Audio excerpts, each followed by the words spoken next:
Hello guys, I just finished watching The Penguin and I gotta say, yes, it is very good.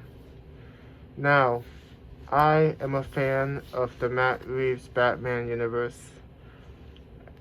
See, I got my Lego Batmobile.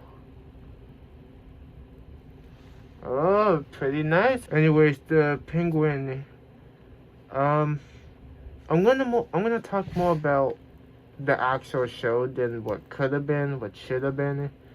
I know it's easy to say. It's easy to. It's easy to say that like, oh well, Batman could have shown up.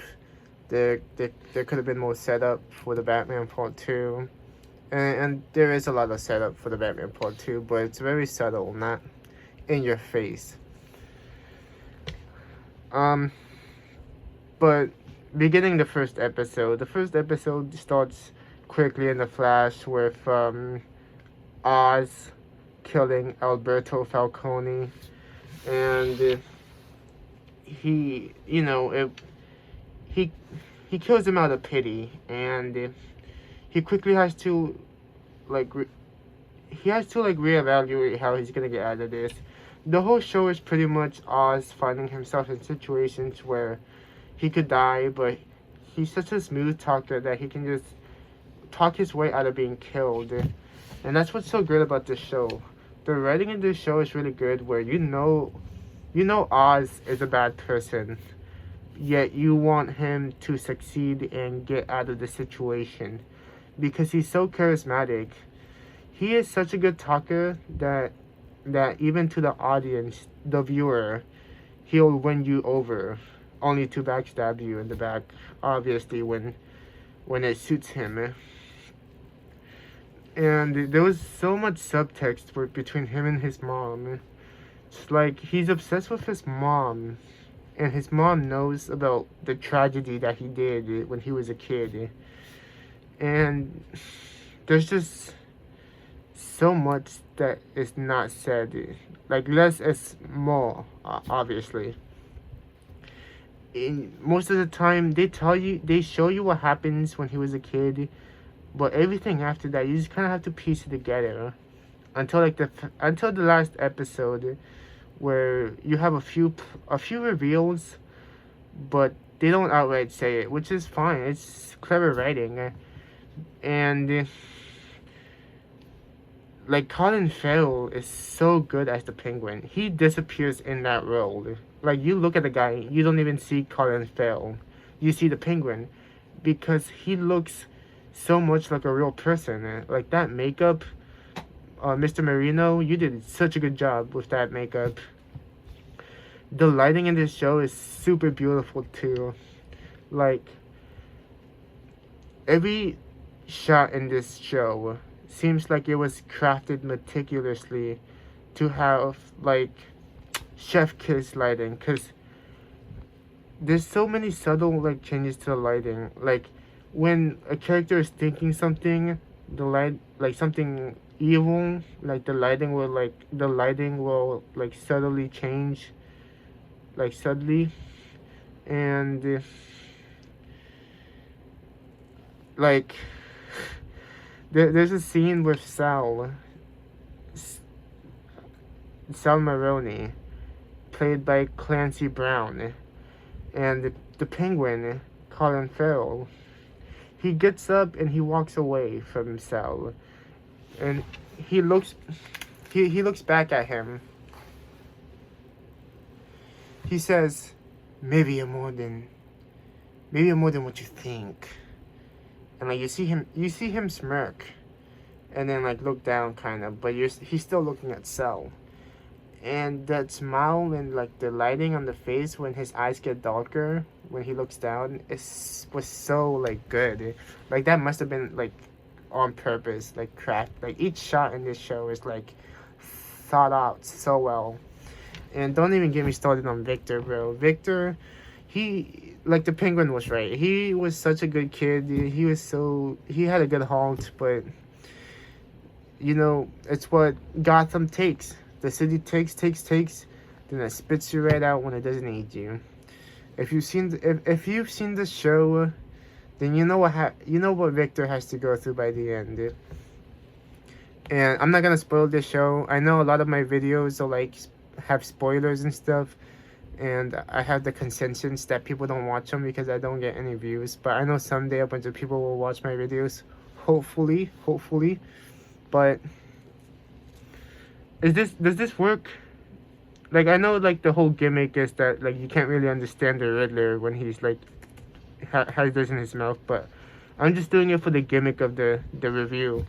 But I'll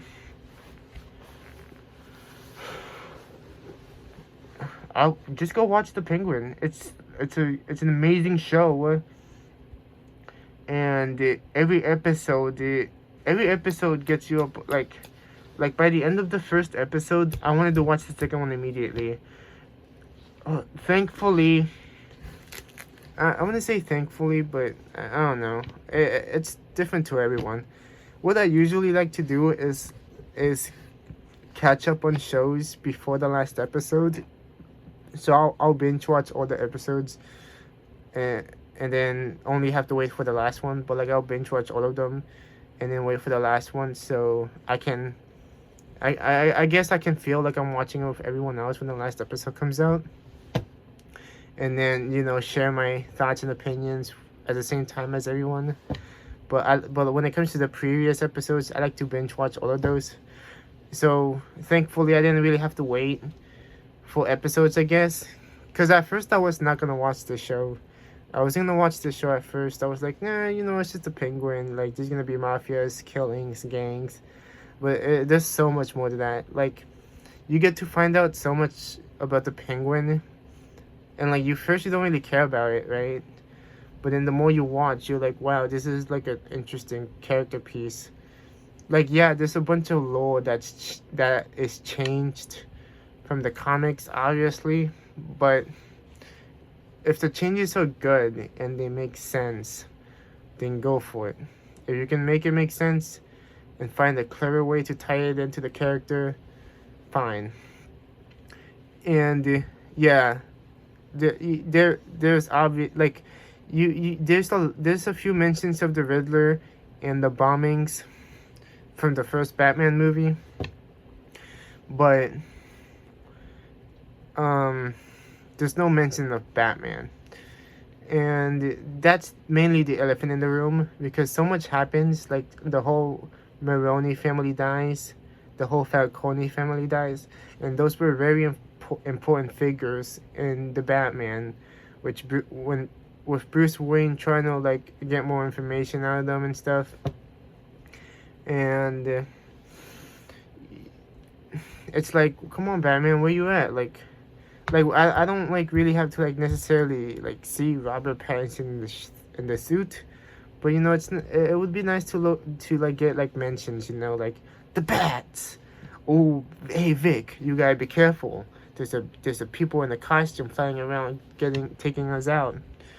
But what can you do? I do think the ending with like the bat signal in the sky is a little cheesy. Like, if you're gonna have Batman, like, have him like have his presence throughout, or just don't involve him at all. But the ending to the Penguin getting his like top hat and like a fancier outfit is really like obviously comic book accurate. But I think in the Batman Part 2, we're gonna see the Penguin like escalate to like being a mayor, or like running for mayor. And Colin Farrell does have a contract for 3 movies. So Penguin. So Batman 1, 2, 3. I think Penguin has to die eventually, like in the Batman Part 3 or something, because he is such like a monster and such a bad person that like, does he deserve to live as well? Like, I know everyone he killed did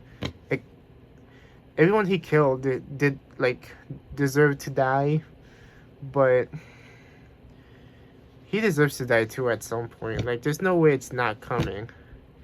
But other than that, guys, the Penguin is a really good fucking show, and I think everyone should give it a try.